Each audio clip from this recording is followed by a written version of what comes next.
Bru, has it hit you emotionally about what this week and the last time on that field means? And two, kind of where are you guys offensively right now and trying to be more explosive? What's lacking there? Yeah, to answer the first question, it hasn't hit me yet. I mean, maybe a little bit at practice today, just kind of like, you're like, man, I don't know how many more of these I'm going to get. But as far as creating explosives, it's a total team effort type of thing. We know we got guys that can create explosives. We got, receivers that can get open and win their one-on-ones. It just comes down to everybody executing all at the same time. And, yeah, I think as soon as that happens, that's when the explosives start to come at a higher rate. Is it hard not to be frustrated? I mean, it's part of my job to care, but also part of my job to not get frustrated and not let that bleed into the way I play or how I affect my teammates. So, yeah, I mean, it's hard not to get frustrated, but that's only human, but it's also part of my job to work against that. Bru, as you get ready for your final home game, just what's this place meant to you in the 3 years you spent here, and what do you think it's going to be like Saturday out there on the field and kind of knowing you're going through everything for the last time? Man, I mean, these last 3 years have been like instrumental in my development as a young man and maturity, but I found home here and made a lot of great relationships. Really have enjoyed my time around my teammates and coaches. And it's created like a second home for me. And really, this is like my first home. So like I'm a kid from Southern California, and now whenever someone's like, "When you going home?" I'll be talking about going back to Knoxville. And man, it's a very special place to me. All the emotions haven't really settled in yet. What are one of those memories that you cherish the most that has allowed you to feel like this is a second home to you? It's hard to get particular about things like that, but I will say, like, outside of the football stuff, it's really like the locker room camaraderie. And then, like, being an older guy, you get to appreciate, like, getting to look out for younger guys or help guide them and tell them stories of stuff you've done, and them telling that, like, it's really the locker room camaraderie. It's the time you spend, not necessarily playing football, but just with the guys that you love to be around. So, that's something I'll definitely miss, but hopefully, things play out the right way. We get some more time together.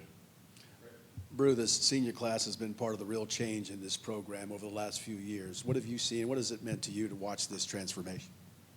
I mean, it means a lot because I think part of the mentality that I've carried just as a competitor is just like this expectation to win in whatever you do.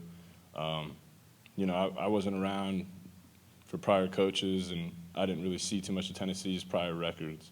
But I know that when I got here in 22, the standard stopped being, we might win. It's we expect to win.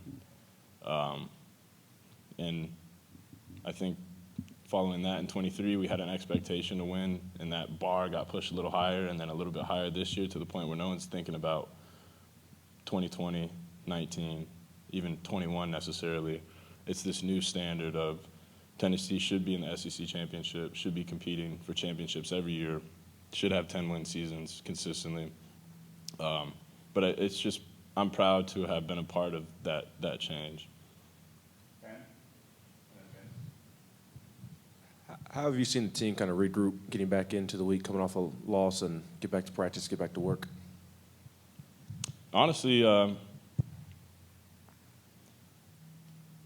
you talk about how to respond to a loss, and like this team is showed up today and probably had one of our better practices on the year as far as effort.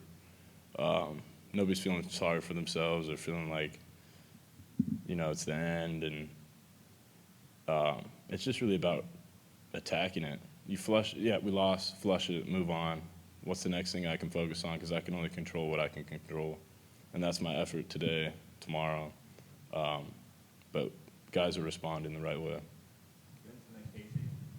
Bru, how's Mike Matthews developing and hanging in there with limited opportunities so far? Yeah, I mean, he's one of those guys, the younger guy that I get to spend a lot of time with. So that's like my little bro, my guy. And I tell him all the time, like, just don't be in a hurry. Don't feel like you're underachieving just because you're not living it out exactly how you pictured it. I was a guy like him, a 5-star, #1 athlete coming out, and my story didn't go the way I wanted it to. It's different than his situation, but for him, I just remind him, like, be urgent, but understand you have time. Don't let that time let you get lax. Still continue to push the needle, but just be ready for when that opportunity comes, and don't look back when it does, and remember how you felt in these moments when you're just itching to want to be on the field and contribute. Use that as soon as that opportunity comes, let that fuel you, and then take off. What kind of impact has Kelsey Pope had on you? Man, I mean, we look at clips all the time and go, look how far we've come, but he's been somebody that I looked up to as a mentor. Being so far from home, far from family, you look for men in your life that can give you guidance on how to live right, do right, things like that. And he's been instrumental in that for me. But as far as development, man, he's one of a kind. Like, you won't find a coach that cares more, pours more into his guys, more attention to detail, never takes a day off and doesn't let you take a day off. Like, any athlete knows, some days you wake up, you just don't want to go. Like, you don't want to get out of bed, you don't want to practice. And having a coach like him, he doesn't allow those. Like, you show up tired, he'll wake you up, he'll make you work hard, he'll make you repeat reps. You drop a ball, he'll make you go again and catch it 2, 3, 4 more times just to show. So you gain confidence in yourself. And he's hard on you so that when you get to the field Saturday, it's easy. But, man, Coach Pope has been I couldn't be more happy to have experienced being coached by him. We'll obviously find out tonight what the new playoff rankings look like, but I know you guys are trying to focus on what you can control, but from your perspective with 2 games left, what do you all feel like you have to do, knowing that there's a chance you might be kind of comparing or the committee might be comparing your resume to other teams with the same record? Yeah, I mean, it's kind of stating the obvious. Got to win out. Got to win convincingly. Got to show some things on tape that maybe we haven't shown previously, so that whoever knows that we can do certain things at a high level. But really it's just going as hard as you can for these last 2 weeks. And the way my mind is like, I'm not even thinking about next week, I'm thinking about my next film session, in an hour. So